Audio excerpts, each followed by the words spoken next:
Alrighty, so this is the important one. Um, they're all important, but this one is kind of the here's the news kind of situation. Um, like I said, I've been through a lot, guys. I've been through a lot, and let's start with health.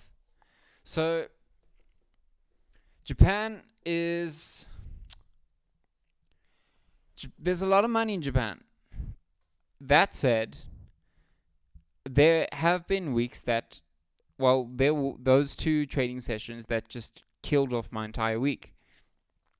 Either it's because I'm not eating properly, or because the lack of sleep plus needing to attend to the day job. Uh, or it's, yeah, like my body's just been not in a good space through the course of this year. So I'm really just debating with myself: is it really important for me to be trading the Japan session?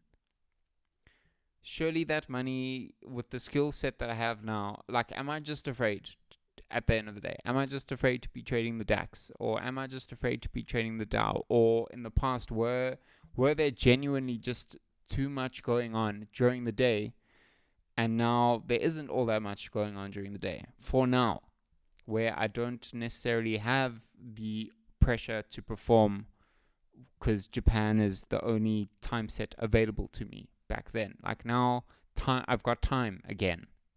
Let's see how long that lasts.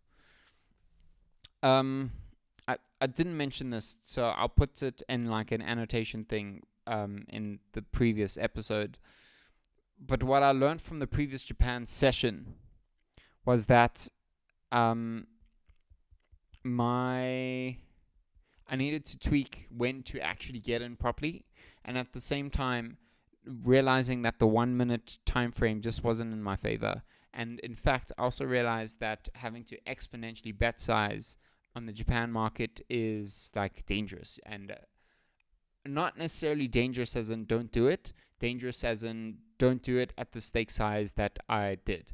I have to really decrease the stake size simply just because the spread is 4. So, like, already you're playing a losing game every single time. The odds are not in your favor every single time that you press the button. Um, so it's possible. Like, clearly, I've learned, I've seen it. It's possible to make crazy gains in Japan, but the stake size needs to be a lot safer. So that's what I learned. Um, I'll type that up for the previous episode. Cool. Back to this one. Health. I've talked about health, and like now I'm fine. Let's see what happens. I don't necessarily want to trade Japan going into this morning. I actually just want to listen to music and relax. I've had a very relaxed week this past week, and like my body feels good as a result. So that's where I'm at. I'm not I'm not against or opposed trading Japan at the moment. Um, During the course of this week in particular, I don't know. From next week onwards, let's see what happens. Cool. I've talked enough about health. Let's go into what I've learned since these past 2 trading days. What have I been up to? So first off, let me knock off the courses I've done and the YouTube channels that I've done. So I've mentioned Lance quite a few times. So I've gone through all the available free content on his channel that he offers. I like that his newsletter regularly updates on the new stuff that he puts out. I like that he still puts out stuff on his YouTube channel, and he still does Twitter as well, posts. And I've learned some really good stuff from that as well. Particularly, I've learned stuff about what happens when the market is in the consolidation period, or the range period, or the period when the market is moving or in the middle, when it's just doing nothing. I've learned some really cool things about that from that channel, and I'm really appreciative of it. Like I've mentioned, increasing your bet size when you are with the trend. I've also learned exiting. Like, the market tells you when you're not with it, And so again, just needing to exit a lot quicker. In addition to that, I bought a protractor. I'm probably not going to use it, but I bought one all the same because, yeah, I think this is funny. Let's see if I end up using it. But it's funny because I bought I think probably 2 years ago, a trading course from a local guy, Colin Abrams. His company is called Thriver, and he introduced measured moves, where you literally measure the move with the compass. Um, how one move, let's say for example, if the market's going up, that size is actually the exact same if the market is moving sideways. And just a couple of other like measured moves kind of examples. And he literally, so like Colin, the educator, literally had this plastic protractor, and he used that and he put that on his screen and like actually measured the moves, and that gives you a bit of an estimate of where to come out. And it actually just made me realize, like, so I think in general in this game, you have to go with the tools that resonate with you the most. So for me, stuff like what I'm currently using and the trend lines and actually the measured moves, it really resonates with me, man. Like, it gets me excited. I love it. And so just go, like, there are so many different tools, but go with the ones that are calling to you. And so I like that concept, that it equates very much with me putting like the press stick on my screen. It's like a tangible element to this intangible digital space that we play in. So yeah, let's see what happens with the protractor and the measured moves. I'm excited to see how that plays out. So there's that. Then we cover YouTube channel. So I've almost knocked out the entirety of Words of Wisdom's podcast channel. I think, yeah, I think it's great what he's current, like, he's definitely stepped up his quality and caliber of guests.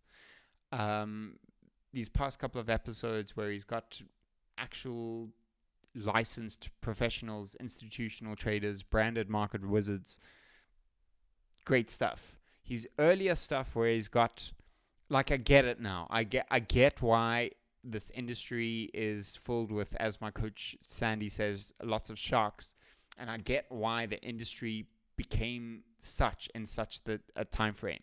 So, for example, in the COVID period, what happened was you got a whole bunch of people with money that came together and created an online platform called the prop firms, online prop firms. And then what happened was, because everyone was in lockdown, a whole bunch of young kids trying to figure out how to make money, these prop firms basically became like little gambling arenas. And again, if you play the game of probabilities, so like flipping a coin like 100 times, probably won't get you the best data set for this analogy. So I was thinking, if you flip a coin 1,000 times, you'll still probably get like a 50-50 kind of split of heads and tails with a bit of variance. But at the same time, if we're using the 1,000 coin flip data set, it's most likely that you'll probably get it's reasonable to assume that you'll get a data set of like 10 to 15 to 20 flips in a row that are heads. So if you think of that as like a gambling mechanism, basically what happened was like simply just gamblers beginner's luck, where you had a whole bunch of young kids going into these prop firms, paying the money for entry into these online gambling arenas with rules and criterias, and just like luck was in their favor, man. And they just made crazy money as a result of that. And there's not a lot that are still around from Words of Wisdom's earlier channels. But it did just allow me to it just gave me perspective at the end of the day. It's nice to hear a whole bunch of different people's perspectives, even though the good chunk of that channel isn't necessarily credible.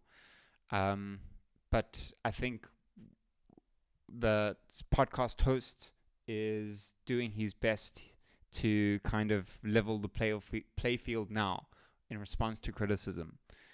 So I wish that channel all the best, and I'm still going to continue listening to every single episode that he puts out. I really enjoy it at the end of the day. I do really enjoy it, and it has led me to great people that I've learned from. Like, I wouldn't have necessarily paid attention to Lance and learned all that stuff from Lance if it wasn't for his channel. If it wasn't for Tory Trades on that channel, I wouldn't have learned about trend lines and taken technical analysis a little bit more seriously. So yeah, I've pretty much knocked out the entirety of that YouTube channel. I've also knocked out pretty much the entirety. I don't need to watch anymore, but there's a channel called The Secret Mindset. Phenomenal marketing at the end of the day on that channel. I love how that channel's like hacked the YouTube algorithm. Like phenomenal thumbnails and intriguing copy and title and everything. At the end of the day, that channel is just a whole bunch of different tools and strategies, but it's not the be all and end all.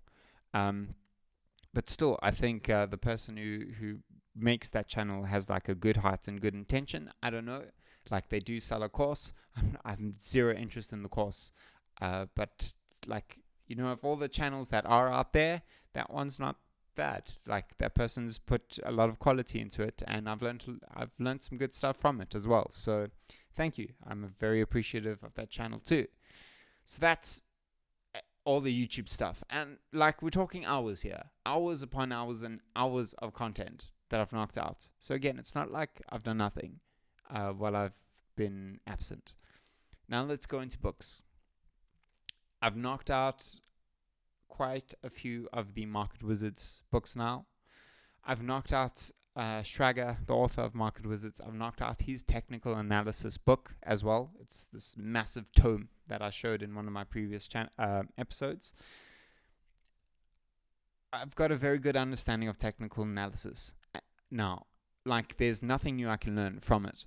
I think that's cool. Like, it's good to know that I've read now different technical analysis sources, and they all pretty much say the same stuff. It's good to know that like, technical analysis has an end point to it, because then you know that it's done. It's good to know, for example, with The Secret Mindset, the YouTube channel, that there are so many different technical indicator tools, but it's good to know that, again, there's an end point to it. Like, each tool you can put into like a subset of, it will most likely do the same thing. For example, there are a million different hammers out there, but like, if you put hammer into like a group and throw all the hammers in that group, you know how to use a hammer and what a hammer does. There are many different brands of tools. They do more or less the same thing. So it's good to know that there's an end point to it. It's like, you can close the chapter on that period of learning and learn other stuff. That's also relevant to be a superstar in this industry. Let me have a look at my notes. What else haven't I covered?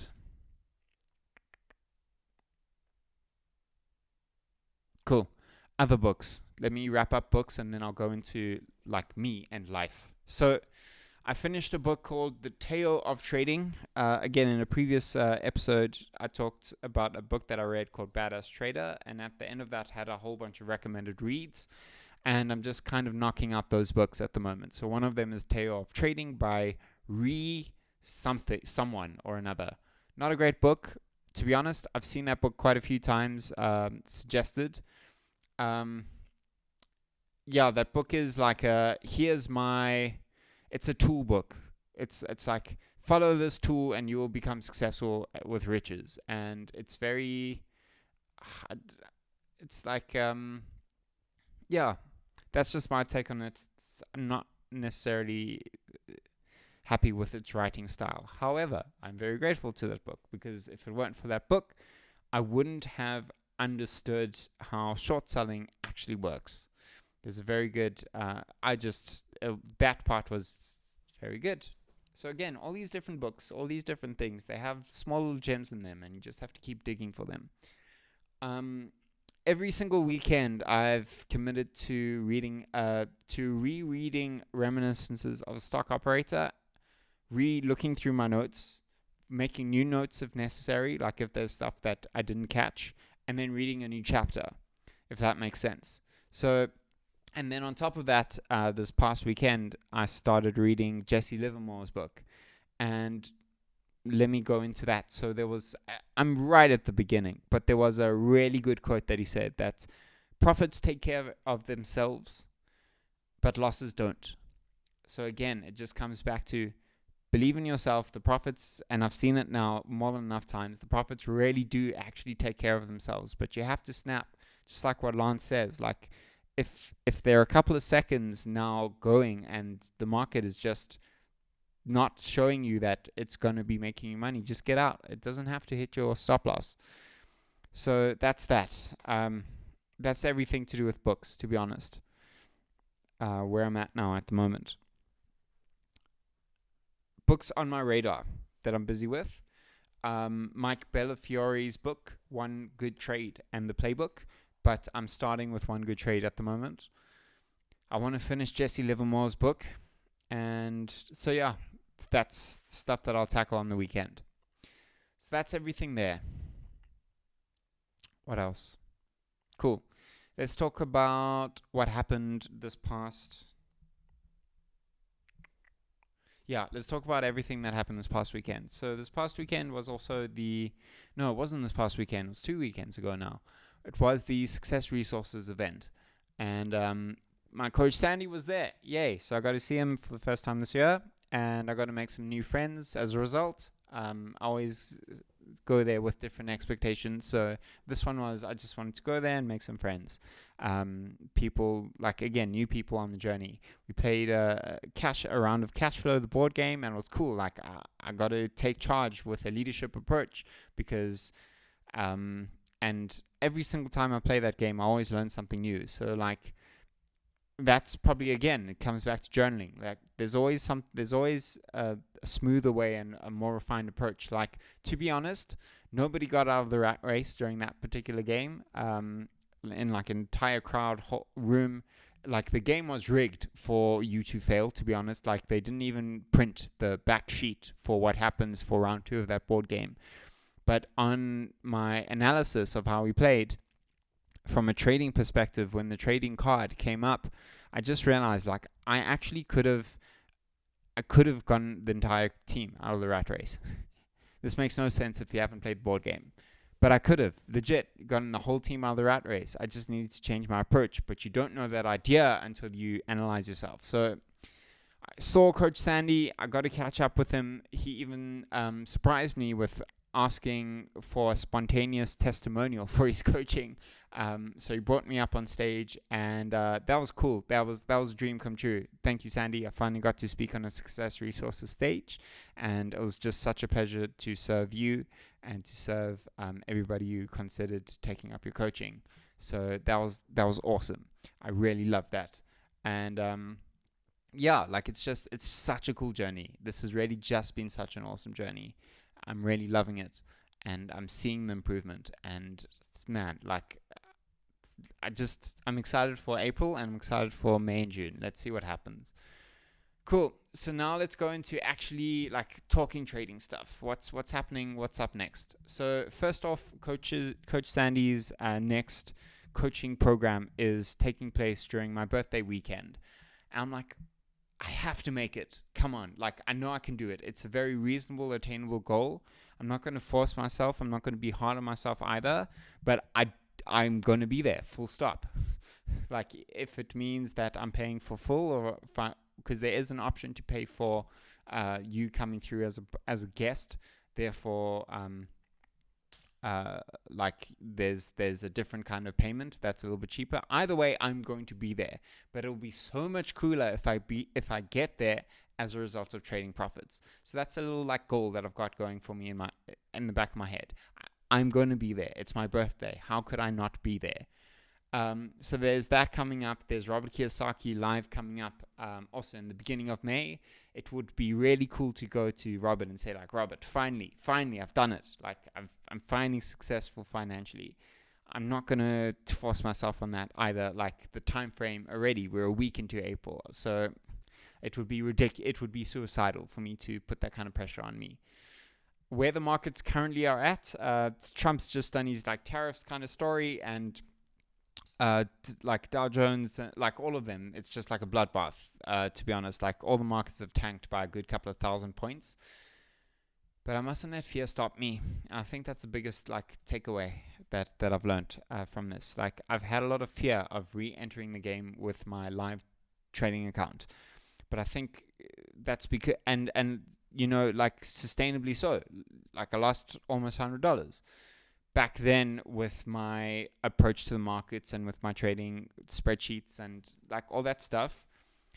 Like that was realistically what I was prepared to lose. Now I need to. I'm still like I'm feeling like I should actually be playing the game with actual money. I think I'm ready or like very close to ready. But I'm just gonna start small, 10 cents. That's it. And then when it comes to the really good trades, the exponential bet sizing that Lance was talking about, 20 cents. Like at the end of the day, I still really value my live account, and I shouldn't be blowing it. It's ridiculous. Um, that I lost that $80 there. So again, it's probably it's fear of going back in. It's fear that the markets have been so wild in volatility and fluctuation, but at the same time, courage. Like it's not it's not it's not like suicidal fear. It's not like I need to be taking action at the end of the day. Um, so this is what I'm going to do. I'm going to go back and do a day or two of demo trading. Um, Another piece of news. I don't know if it's a Windows update or a Microsoft Edge update or my computer bombing, because it always bombs at the beginning of every month when the new like updates, the new major updates for Windows or whatever happen. But all of my stuff got logged out of. So logging back into my demo trading account, that also like everything got cleared. So now I'm dealing with a brand new fresh account. So that's another reason that's kind of pushing me towards wanting to play with my live account, because it's frustrating that I don't have this sustainable demo account now track record with the brokerage and their new way of operating with demo accounts. It is, yeah, it's frustrating. So anyways, I'm gonna have a day or two with my demo account of trading. Um, and then yeah, I actually want to force myself back into the game with real money, because I can do it now. It really just is cutting my losses short. That's really, I think, the one thing that's stopping me. And I need to feel that win at the end of the day, that I'm playing the game with real money at the end of the day. There's only so much that a demo can give you. Finally, I just want to end off with, so this is, for this month at least, the last time that you're going to see me in this environment. This upcoming week, I'm going to be in a new house that I'm looking after. Again, it's for work, but I'm not really sure what the vibes are going to be like for that house. I don't know how sustainable it would be for me to even trade. So let's see. I don't want it to be a wasted week, but I don't know how the vibes are going to be for that house. I'm going to be in 3 different locations through the course of this month. So yeah, it'll be a nice little change of scenery at the end of the day. But yeah, I'm looking forward to a good couple of months ahead. Like, I'm done with my technical analysis is done. My understanding of trading tools is done. I want to focus a little bit on Elliott Wave moving forward, but that's like in the back burner. It's not necessary. And the way that I'm playing around with my protractor, it's already allowing me to think in measured moves and kind of forecasting in a way. The tweaking of my trading style is good. I don't know if this whole time I've actually, like, even though I think I've been playing one method, I've actually been learning 2 methods simultaneously. One being on a higher time frame, and the other being on a smaller scalping time frame. So I don't know if that means that that's going to work out for me at a later stage when I can trade on my phone on like the scalping time frame, or if I could be playing around with that now. Not a major focus. It's only going to become a major focus when I can prove myself that I'm capable of making money with my live account. But that's just on the horizon. Yeah, let's see how we go. Keep you posted. See you in the next one.